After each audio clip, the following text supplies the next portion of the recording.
Hello दोस्तों, हमारे YouTube channel में आप सबका स्वागत है। दोस्तों, आज की इस वीडियो में आपको बताएंगे 7 भाई और एक बहन की कहानी। बहन को मारकर खा गए 6 भाई। दोस्तों, तो आज की इस वीडियो में इसी के बारे में हम आप लोगों से शेयर करने वाले हैं। अगर वीडियो पसंद आए तो दोस्तों लाइक और शेयर ज़रूर कर दें। अगर चैनल को सब्सक्राइब नहीं किए हैं तो प्लीज़ सब्सक्राइब कर लें। तो चलिए शुरू करते हैं वीडियो को। 7 भाई एक बहन की कहानी। बहन को मारकर खा गए 7 भाई। आज हम आपको सुनाएंगे बहन और भाइयों की बहुत ही अच्छी कहानी। जब भाइयों ने बहन को मारकर खाया, उसका मांस एक बहुत ही अच्छी कहानी। अगर आप हमारे चैनल पर नए हैं तो प्लीज़ हमारे चैनल को लाइक करें, सब्सक्राइब करें और वीडियो शेयर ज़रूर कर दें। बहुत पुराने समय की बात है। एक गांव में एक परिवार रहता था। उस परिवार में 7 लड़के और एक लड़की थी। उनके माता पिता जल्दी ही गुजर गए थे, तो बच्चों ने भी जल्दी ही अपनी जिम्मेदारियां समझ ली थी। शुरू में सबको गुजारा चला, तो बच्चों ने भी जल्दी ही अपनी जिम्मेदारियां समझ ली थी। शुरू में सबको गुजारा चलाने में काफ़ी परेशानी हुई थी, लेकिन समय के चलते सब कुछ उन्हें आसान लगने लगा था। सब उन्होंने माँ बाप के बिना जीना सीख लिया था।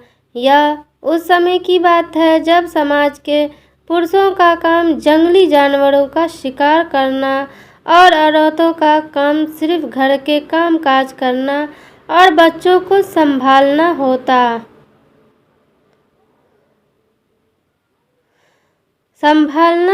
था। 7 भाई और एक बहन उसी गांव में बड़े प्यार से मिलजुल कर रहते थे। दिन निकलते ही जाते थे। 7 भाई शिकार के लिए निकल जाते और बहन सबके लिए खाना पकाती थी और घर के बाकी के दूसरे कामकाज करती थी।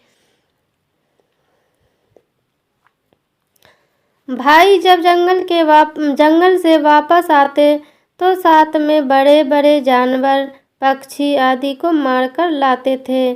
बहन उनके मांस को बड़े चाव से पकाती और सब भोजन करके बड़ी तृप्ति का अनुभव करते थे। ऐसे ही दिन गुजर रहे थे।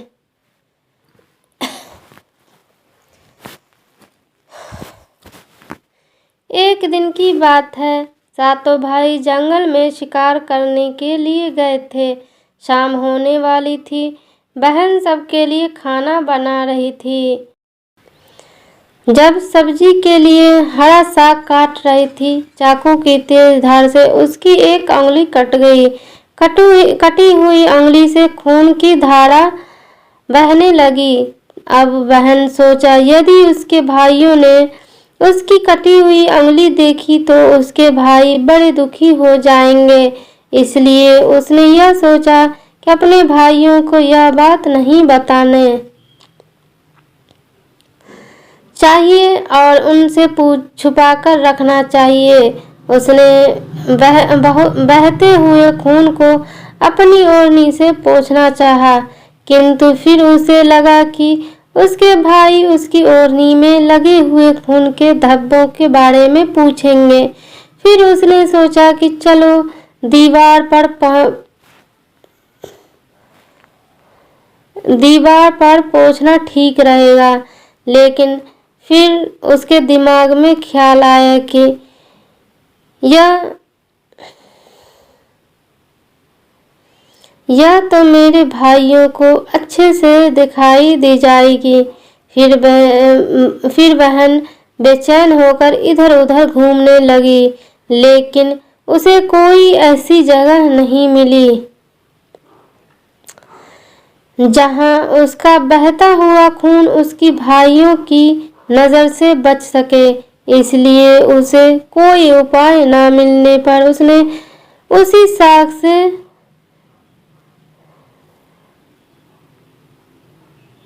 जो खाने के लिए बना रही थी, उसी से अपना हाथ पोंछ दिया।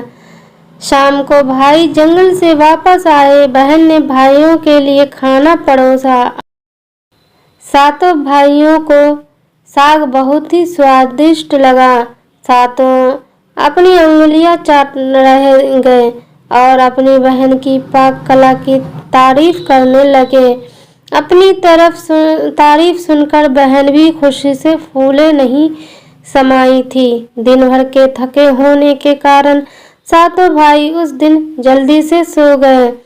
अगली सुबह रोज की तरह खा पीकर सातों भाई फिर पेड़ की छांव में बैठकर आराम करने लगे।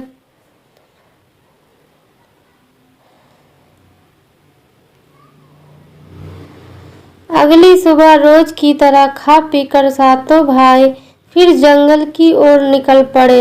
जब शिकार तलाशते तलाशते थक गए, आराम करने लगे।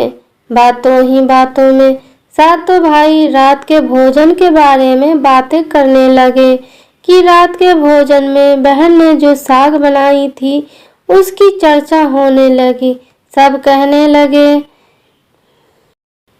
कल इतना स्वादिष्ट साग जो उन्होंने खाया था, ऐसा स्वादिष्ट साग कभी नहीं खाया।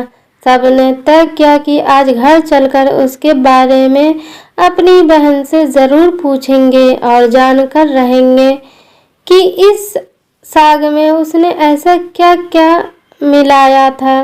शाम को सातों भाइयों ने जब घर आए तो दोबारा अपनी बहन की कुशलता की तारीफ करते हुए पूछा, हमारी प्यारी बहन, कल रात के साग में तुमने ऐसा क्या मिलाया था? बहन बताना तो नहीं चाहती थी। वो सोच रही थी अगर उन्हें पता चला कि उनकी उंगली कट गई है तो मेरे सारे भाई दुखी हो जाएंगे। इसलिए उसने कहा, कुछ नहीं बड़े भैया, जो रोज बनाते हैं वही बनाया था। तो उसका बड़ा भाई कहने लगा, प्यारी बहना, तुम्हें आज बताना ही पड़ेगा और मैं जानना चाहता हूँ कि हमारी बहन को इतना स्वादिष्ट साग कैसे बनाया। तुम्हें मेरी सौगंध है, बहन ने तो तुम्हें आज सच्चाई बतानी ही पड़ेगी। बड़े भाई का सब सम्मान करते थे, इसलिए बहन को भी अब सच बोलना पड़ा। उसने धीरे धीरे सारी बात बताते हुए कहा, भैया, बस इतना सा अपना खून मिला दिया था और ज्यादा कुछ नहीं, क्योंकि मेरी उंगली कट गई थी। मैंने सोचा कि आप लोगों को पता चलेगा तो आप दुखी होंगे, इसलिए मैंने अपने खून को इसी में मिला दिया। यह सुनकर जब भाइयों के मन में एक कुटिल ख्याल आने लगा, वे सोचने लगे, इसके खून की चंद बूंदे इतने स्वादिष्ट है तो इसका मांस कितना स्वादिष्ट होगा। रात के खाने के बाद सातों भाई सोने के लिए चले गए। सातों में फिर उसी बात की चर्चा छिड़ गई। बड़ा भाई कहने लगा, अरे भाइयों, खून की कुछ बूंदे हमारी बहन की इतनी स्वादिष्ट है तो सोचो उसके शरीर का मांस कितना स्वादिष्ट होगा। सबने बड़े भाई की हाँ में हाँ मिलाई और अगले दिन शिकार के लिए सातों भाई जाते समय सातों भाइयों ने योजना बनाई कि बहन को मारकर उसका मांस बनाएंगे और स्वादिष्ट बहन का मांस होगा। छोटे भाई को अपने बड़े भाइयों की योजना बिल्कुल भी अच्छी नहीं लगी। वह अपनी बहन को बचाने के लिए बेचैन हो गया।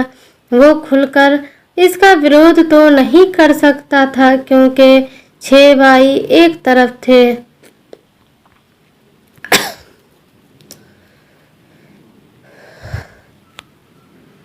और वो अकेला एक तरफ। शिकार करने के बाद सभी भाइयों ने मिलकर एक टीले पर बांस के पत्तों से बना एक चबूतरा बनाया। जिसे चांद कहते हैं। उसकी योजना यह थी कि बहन को बहला फुसलाकर यहाँ लाएंगे और तीर मारकर अपनी बहन की हत्या कर देंगे और उसका स्वादिष्ट मांस खाएंगे।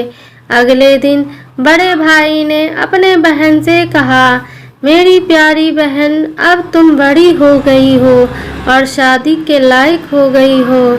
मैंने तुम्हारे लिए एक सुंदर से वर की तलाश की है। आज हम उसको देखने जाएंगे और उसका घर भी देखकर आएंगे, इसलिए तुम भी सज संवर कर हमारे साथ चलो। बहन शादी की बात से बहुत खुश हुई। तुरंत ही तैयार होकर भाइयों के साथ चलने लगी। चलते चलते जब बहन थक गई तो वह बड़े भाई से पूछने लगी, भैया, मेरा ससुराल अब कितना दूर है? बड़ा भाई बोला, बस अभी कुछ देर में पहुंचने वाले हैं। और बड़ा भाई बोला, वो देखो बहन, दूर से दिखाई दे रहा है। टीले पर बने चांद को दिखाते हुए भाई बोला, वह देखो मेरी प्यारी बहन, तुम्हारा ससुराल जहाँ तुम राज करोगी। यह सुनकर बहन आनंदित हो उठी और चांद पर पहुँचते ही बड़े भाई ने अपने छोटे भाइयों को अपनी बहन को चांद पर खड़ी करके उसको रस्सी से बांस के खंभे के सहारे बांधने का आदेश दिया। सभी भाई जो मिलजुल कर फुर्ती से बहन को बांधने लगे। बहन आश्चर्य थी। अपने सभी भाइयों को हथियारे के रूप में देखकर बहन का हृदय हाहाकार करने लगी। ईश्वर को याद करते हुए कहने लगे, हे ईश्वर, अब तुम ही मेरा सहारा हो। मेरे सातों भाई मेरे हत्या करना चाहते हैं। इनमें से एक भी ऐसा नहीं जिसके दिल में मेरे लिए दया और प्रेम हो। अपनी बहन की बात से सातवां भाई द्रवित हो उठा। बहन की पुकार पर वह तरफ कर रह गए। जब 6 भाइयों का प्रतिवाद करने का साहस नहीं जुटा पाया, बहन को निर्ममता से बांधने के बाद बड़े भाई ने सबको बारी बारी से उस पर वार से प्रहार करने का आदेश दिया। बड़ा भाई सबसे पहले हाथों में धनुष बाण लेकर जब अपनी बहन पर प्रहार करने को हुआ, तब बहन भाई के सामने हाथ जोड़कर करुणा स्वर में कहने लगी, मारो मारो भैया, छाती में लक्ष्य करके भैया, छाती में लक्ष्य करके। तुम्हारा तीर, तुम्हारा धनुष जंगल को जाएगा। भैया मारो मारो भैया, छाती में लक्ष्य करके, छाती में लक्ष्य करके भैया, छाती में करके। भैया कठोरता दिखाते हुए तीर चलाया, पर उसका निशाना जो अचूक था, लेकिन आज विफल हो गया। उसके बाद अब दूसरे भाई ने तीर मारने को तैयार हुआ। बहन ने उसके आगे भी हाथ जोड़कर यह वही करुणा भरा गीत गाया। उसका भी निशाना चूक गया। इसी तरह सभी भाइयों ने बारी बारी से बहन की छाती को लक्ष्य करते तीर मारने की कोशिश की। बहन हर बार यही गीत दोहराती रही। 6 भाई लक्ष्य भेद करने में असफल रहे। अब 7वें भाई की बारी थी।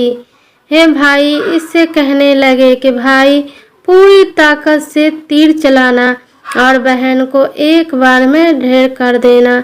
यदि तुम्हारा निशाना चूक गया तो तुम जिंदा नहीं बचोगे, हम सब तुम्हें मार देंगे।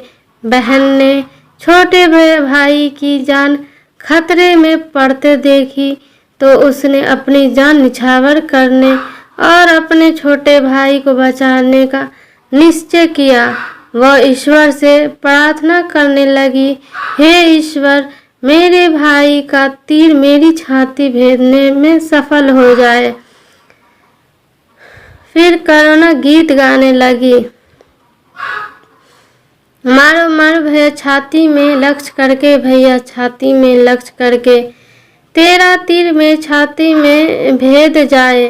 मारो भैया, छोटे भाई ने तीर चलाया। उसका तीर बहन के छाती पर जा लगा। वो दर्द से तड़प उठी। कुछ देर झटपट आने के बाद उसके प्राण पखेरु उड़ गए और वह प्राणहीन हो गई। अपनी कुटिल योजना सफल होने पर 6 भाइयों की तो बाछें खिल गई। 7वें ने मिलकर अमृत बहन का शरीर चांद से नीचे उतारा। 6 भाइयों ने मिलकर बहन के शरीर की बोटी बोटी काट डाली।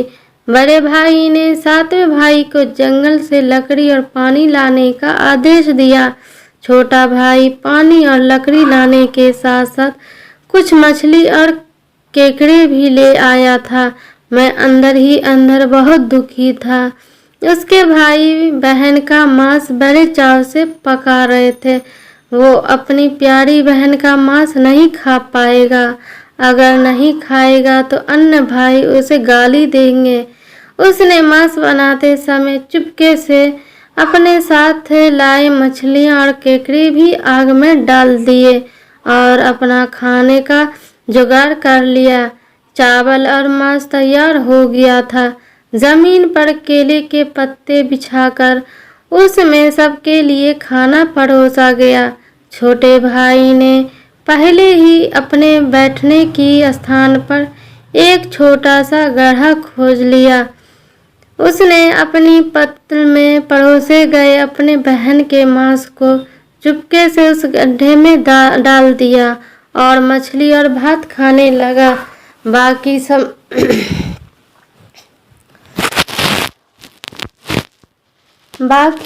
6 भाई बहन के हड्डियां चलाने लगे तो छोटे भाई केकड़ा चबाने लगा। जब सबने बहन के शरीर का स्वादिष्ट मांस खाकर अपना पेट भर लिया तो बड़े ने 7 भाइयों को झूठा साफ करने को कहा कि और उसने जो बहन की बची कुची हड्डियां और शरीर के अन्य भाग जैसे सिर, नाखून, पंजे सब को इकट्ठा करके उसे खड्डे में डाल दिया और ऊपर से मिट्टी से ढक दिया।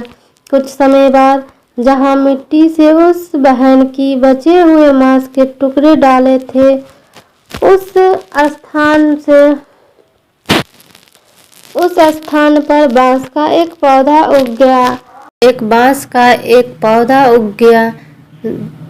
धीरे धीरे वहां बांसों का झुरमुट बन गया। एक बार कहीं से एक संत आए और उसी बांस के झुरमुट तले छुपकर मल त्याग करने लगे। उसी समय आकाशवाणी हुई, संत दुर्गंध आ रही है। बार बार यह आकाशवाणी सुनाई देने लगी तो संत ने झटपट उस स्थान को साफ किया। उन्होंने झुरमुट में से एक बांस काटा और अपने साथ ले गए। उस बांस से उन्होंने एक पुराना वाद्य यंत्र बनाया। वे उसे बजाकर दिन भर लोगों के घर जाकर भिक्षा मांगते थे और बदले में खूब सारा उपदेश देते थे। एक दिन संत शिक्षा के लिए बड़े भाई के द्वार पर गए। तब तक 6 भाइयों का विवाह हो चुका था। केवल 7वां कुंवारा था। जो ही संत ने बड़े भाई के आंगन में कदम रखा त्यों ही संत का केंद्र स्वयं बोल उठा, नहीं बजोरे केंद्र, यही है दुश्मन। सबसे बड़े भाई के घर नहीं बजोरे केंद्र दिया प्रेम, सब छोड़कर रिश्ते में यही दाग लगाया। योगी के बाजे से बार बार निकल रही इस रुदन से बड़े भाई के पसीने छूटने लगे। उसने अपनी पत्नी से योगी को तुरंत भिक्षा देकर विदा करने को कहा। इसी तरह योगी बारी बारी से 6 भाइयों के द्वार पर उपस्थित हुए। उनके आंगन पर कदम रखते ही केंद्र से स्वयं यही गीत बजने लगता। उन्होंने भी अपने पत्नी को तुरंत ही कुछ भिक्षा देकर विदा करने को कहा। उनके मन में यह डर समा गया कि यदि इसी तरह योगी का केंद्र बजता रहा तो उनकी यह पोल खुल जाएगी। कि वे अपनी बहन के हथियारे हैं। अंत में संत सातवें भाई के घर पहुँचे, जो अभी तक कुंवारा था। वो अकेले रहता था। जब योगी उसके द्वार पर उपस्थित हुए, केंद्र बोल उठा, बाजो रे बाजो केंद्र, मेरे सबसे छोटे भाई के घर। मन की बात मन में छुपाकर युग युग से रख रहा है अंतर में। बाजे रे बाजो केंद्र, यही है मेरे सबसे प्यारे भाई का घर। योगी के केंद्र से प्यारा और दिलचस्प गीत बजते सुनकर छोटे भाई ने उन्हें सम्मान के साथ अपने घर में बैठने के लिए आसन दिया। तांबूल पान और जलपान से उनका सत्कार किया। इसके बाद केंद्र के विषय में चर्चा हुई। योगी ने केंद्र की जन्म कहानी सविस्तार सुनाई। छोटे भाई ने उस केंद्र को उसे देने की प्रार्थना की, तो योगी ने उसे छोटे भाई को सौंप दिया। योगी के चले जाने के बाद छोटे भाई ने केंद्र को अपने बिस्तर के सिरहाने की तरफ एक साफ सुथरे स्थान पर धूप दीप जलाकर सम्मान के साथ रखा। कुछ दिनों के बाद छोटे भाई के घर में कुछ परिवर्तन दिखाई देने लगे। जब भी वो काम से लौटकर घर आता, सारा घर साफ सुथरा पाता। जब रोज रोज यही बात दोहराने लगी, तो छोटे भाई ने अपने भाइयों के घर जाकर पूछा, मेरे गैर हाजिरी में आप लोग मेरा घर साफ करते हैं क्या? सभी ने जवाब दिया, हमें अपने घर के काम काज से फुर्सत नहीं है, तुम्हारे घर कैसे साफ करते? छोटे भाई ने निश्चय किया कि आज वह छुपकर देखेगा कि उसका घर कौन साफ करता है। वो घर के कोने में छुप गया। घर सुनसान होते ही स्थापित केंद्र से उसकी बहन की शक्ल की एक लड़की निकली। घर का सारा काम किया और फिर उस केंद्र में समा गई। छोटे भाई ने यह बात अपनी बड़ी भाभी को बताई। बड़ी भाभी ने उसे समझाया, ज्यों ही लड़कियां केंद्र से बाहर निकलेगी, तुम केंद्र को आग के हवाले कर देना, फिर उस पर तुलसी जल छिड़क देना, फिर देखना क्या होता है। छोटे भाई ने बड़ी भाभी के कहे मुताबिक काम किया। उसने लड़की के निकलते ही केंद्र को आग में डाल दिया और लड़की पर पवित्र तुलसी जल का छिड़काव किया। तुलसी जल के स्पर्श से वह मानव रूप में आई। भाई ने देखा, यह तो उसकी प्यारी बहन है। उसने अपनी बहन को गले से लगा लिया। उसके बाद दोनों भाई बहन बड़े प्रेम से जीवन बिताने लगे। सीख निस्वार्थ प्रेम ही रिश्तों को बनाए रखता है। रिश्तों को कलंकित करने वाले कभी छुप नहीं पाते। तो दोस्तों, आप लोगों को ये वीडियो कैसी लगी हो ज़रूर कमेंट बॉक्स में बताएं। अगले वीडियो में फिर मिलते हैं।